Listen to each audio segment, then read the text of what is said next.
My name is Lily, a 25-year-old college senior with dreams of becoming a marketing representative. Today, instead of reveling in the joy of graduation, I find myself ensnared in a living nightmare. It's been barely a day since we laid my father, Nathan, to rest. Despite the miles that often lay between us, his presence was a beacon of love and warmth. Now, with him gone, our home feels desolate, a stark emptiness pervading every corner. As I stand frozen in the entryway, my mother Addison and my sister Aurora shatter the silence, their words slicing through the air like a blade. "We're going to sell the house," Addison declares, her voice devoid of emotion. It's as if the very foundation of our family is being auctioned off, piece by piece. The thought of losing the home where my father's laughter once filled the air is unbearable. Aurora's mocking tone, questioning my right to feel aggrieved, feels like a betrayal. Their rush towards financial gain in the wake of our loss feels like a mockery of my father's memory. "You're the worst," I lash out, the pain and anger bubbling over. In the midst of this turmoil, the doorbell's chime cuts through the tension. Standing at the threshold is a stranger clad in a dark suit. "My condolences," he intones solemnly as I usher him in, my heart heavy with the weight of our family's fragmented bonds. As we sit at the dining table, the absence of my father's presence is palpable. The decision to sell our home feels like the final nail in the coffin of our family unity. My mother and sister seem all too ready to embrace a life of luxury, indifferent to the emotional wreckage left in their wake. My father was the glue that held us together, and with him gone, the facade of family solidarity crumbles. Feeling alienated and disillusioned, I'm on the brink of severing ties when the doorbell rings again, heralding yet another bearer of unwelcome news. The visitor, a relic from my father's past, introduces himself as Mr. Easton, my father's attorney. His arrival, amidst the discord of our family life, seems almost anachronistic as he produces a stack of documents from his briefcase, his expression grave. Addison and Aurora watch from the kitchen, their curiosity mingled with annoyance. As Mr. Easton begins to speak, it's clear that the revelations about my father's affairs will only add another layer to the complex tapestry of our family's challenges. Mr. Easton, adjusting his glasses with a sense of solemn duty, prepares to unveil the contents of my father Nathan's will, hinting at revelations that could further destabilize our already fragile family dynamic. As he begins, the air thickens with anticipation. My mother Addison leans forward, her interest unmistakably piqued, while my sister Aurora feigns indifference, yet remains within earshot, unable to hide her curiosity. The tension in the room escalates as Mr. Easton clears his throat, signaling the moment of truth. Both Addison and Aurora edge closer, their attempts to conceal their eagerness crumbling under the weight of the moment. "In accordance with your father's wishes," Mr. Easton begins, his gaze sweeping across us, assessing our readiness for the impending disclosure. My heart sinks, a familiar sense of foreboding taking hold, a byproduct of years spent navigating the expectations of my mother and sister. As Mr. Easton articulates my father's final requests, it becomes clear that the ground beneath us is shifting. "To my daughter Lily, I bequeath my entire estate, including our family home and all my savings and investments." The room falls eerily quiet, save for the soft ticking of the grandfather clock and the flutter of pages as Mr. Easton continues. My own heartbeat roars in my ears, disbelief and confusion swirling within me. "There's gotta be a mistake," I finally muster the courage to say, my voice feeling alien. Aurora's reaction is swift and visceral, her chair scraping against the floor as she rises, her face a turbulent mix of shock and indignation. Addison sits frozen, her expression one of utter disbelief, unable to articulate her shock. Jaden, who had remained unobtrusively in the background, steps forward with a protective stance, possibly to calm Aurora or to challenge the veracity of Mr. Easton's declaration. "This has to be some sort of mistake, right?" he challenges, the atmosphere charged with a palpable sense of incredulity and brewing conflict. Mr. Easton responds with a grave shake of his head, dispelling any hopes of a misunderstanding. "There's no mistake," he affirms. Nathan had been explicit in his wishes. He believed that Lily, with her strong principles and dedication, was the most suited to uphold his legacy and manage his wealth with care.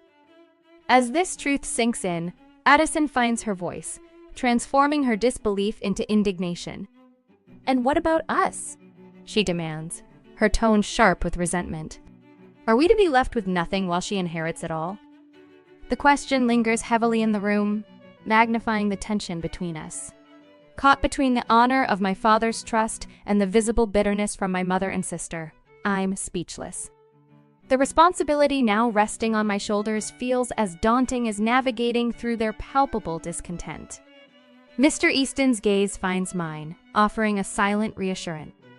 Nathan had his reasons, which he believed would eventually be understood, he explains, suggesting we focus on what comes next and the specifics of the estate.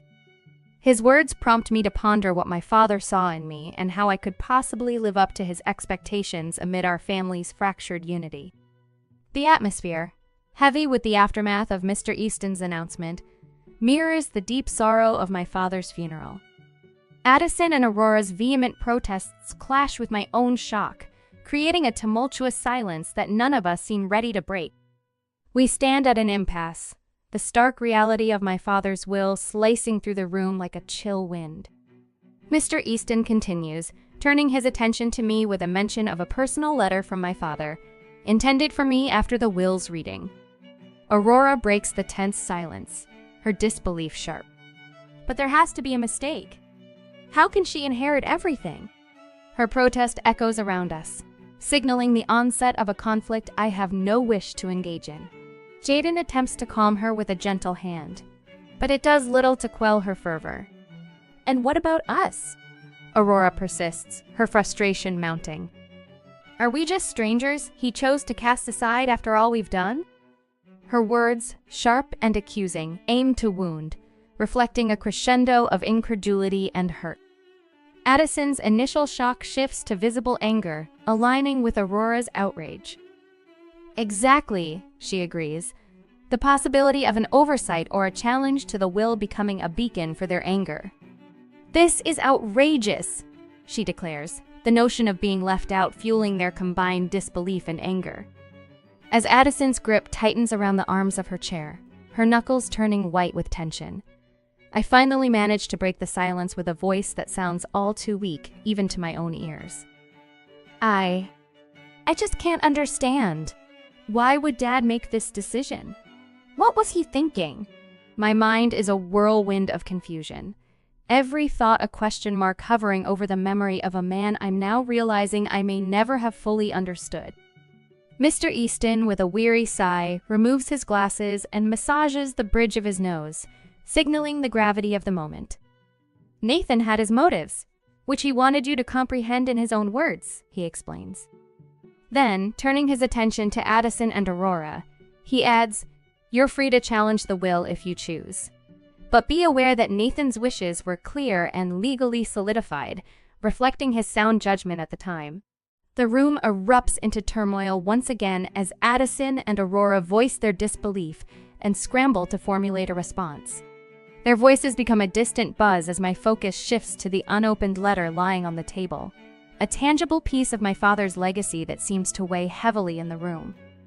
With a deep breath, I muster the courage to pick up the letter, its paper feeling paradoxically light yet laden with significance. As I carefully unfold it, the anticipation feels overwhelming, akin to standing on the threshold of a new realm, one that promises insights from a man who chose posthumous words over those in life.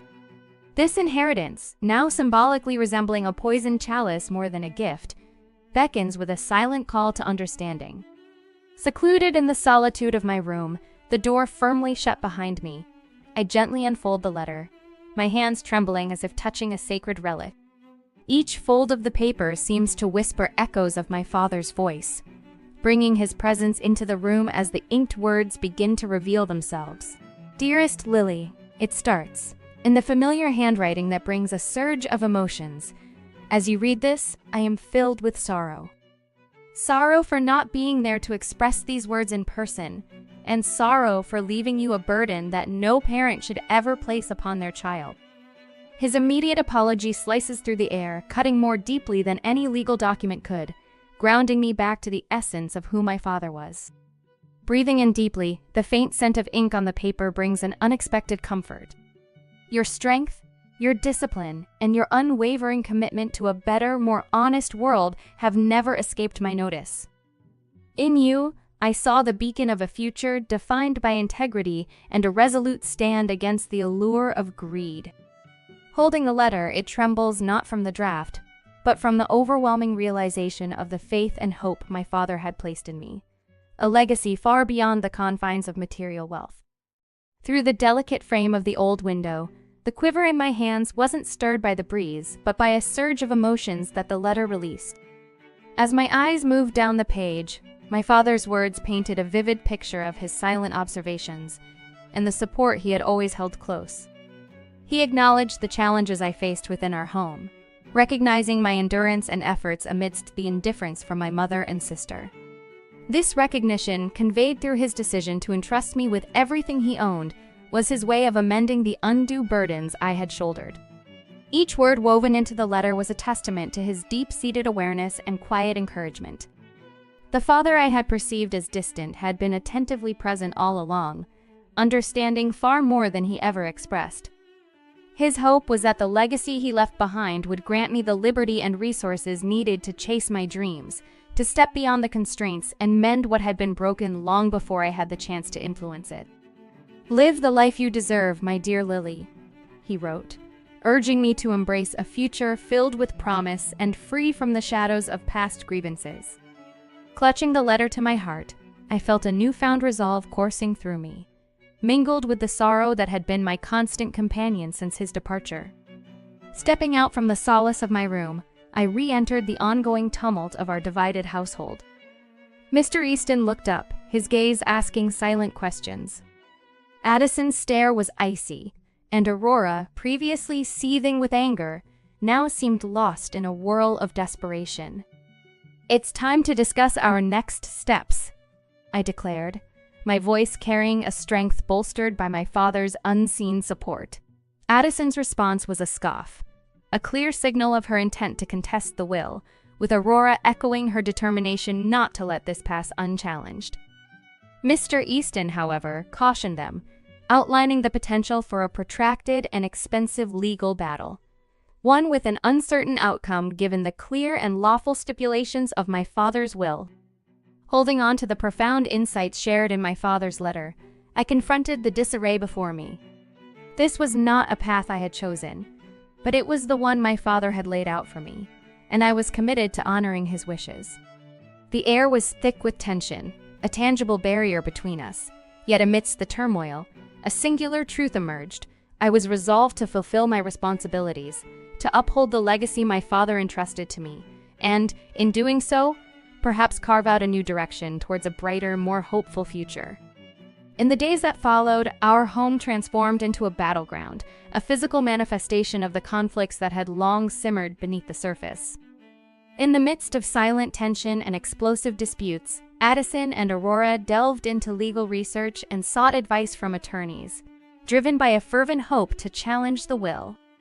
They clung to the conviction that they were rightfully owed a share of Nathan's legacy, viewing it not as the culmination of a man's life's work, but as an entitlement.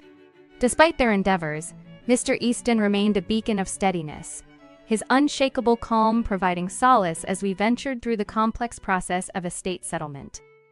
"The will is ironclad, Lily," he reassured me, his words a balm over the bitter coffee we shared in the seldom-used dining room. "You have no cause to worry about their challenges." Yet, despite his reassurances, a gnawing guilt persisted within me. Was it just to inherit everything, leaving my mother and sister with nothing? Logic reminded me of my father's deliberate choices, but my heart wrestled with a lingering sense of duty to my family, a yearning to repair bonds I knew were irreparably damaged. I dedicated my days to preparing for the expected legal battles and acquainting myself with my father's financial legacy. The weight of this responsibility was immense, each decision about properties and investments plunging me deeper into a maze of uncertainty. Yet, fueled by my father's faith in me, I pressed on, determined to honor his legacy and carve a future that reflected my values. As I navigated the financial intricacies of my inheritance, my thoughts often drifted to the possibilities that lay beyond the confines of our fraught family home. How could I leverage this inheritance to make a meaningful difference? How could I align my actions with my beliefs in a way that would create lasting change? Throughout this period, Addison and Aurora's frustration manifested in petty squabbles and veiled threats. Aurora laid claim to sentimental heirlooms in a bid for emotional leverage, while Addison insinuated she knew damaging secrets about Nathan, all aimed at undermining my resolve. Yet I had grown skilled at maneuvering through their emotional manipulations. One evening, as the atmosphere grew particularly charged with unspoken threats and icy glares, I reached my limit. "Enough!" I declared, the word cutting sharply through the air, drawing startled looks from all present. "I can't grant you what Dad chose not to leave you, but I can offer you a chance to begin anew elsewhere." Their surprise was evident, marking a sudden shift in our ongoing conflict.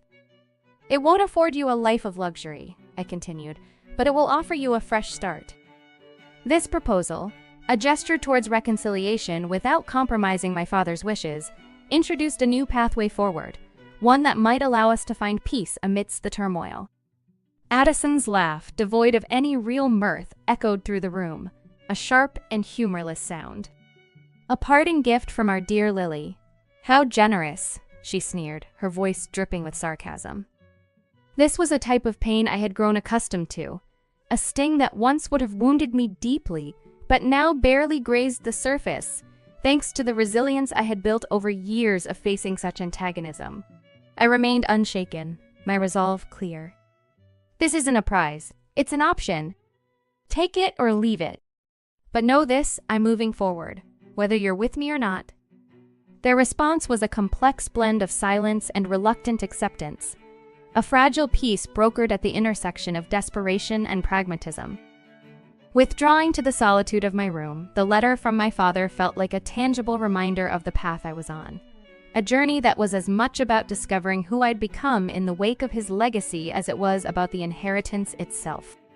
Time passed, marking its passage in the rhythm of daily routines, meetings with Mr. Easton, and the slow, deliberate process of claiming my inheritance.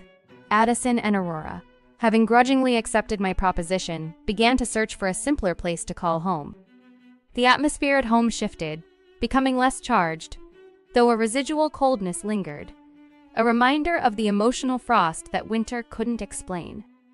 In this period of enforced solitude amid the remnants of familial conflict, the house seemed to expand, each room echoing with the absence marked by packed boxes and disappearing furniture.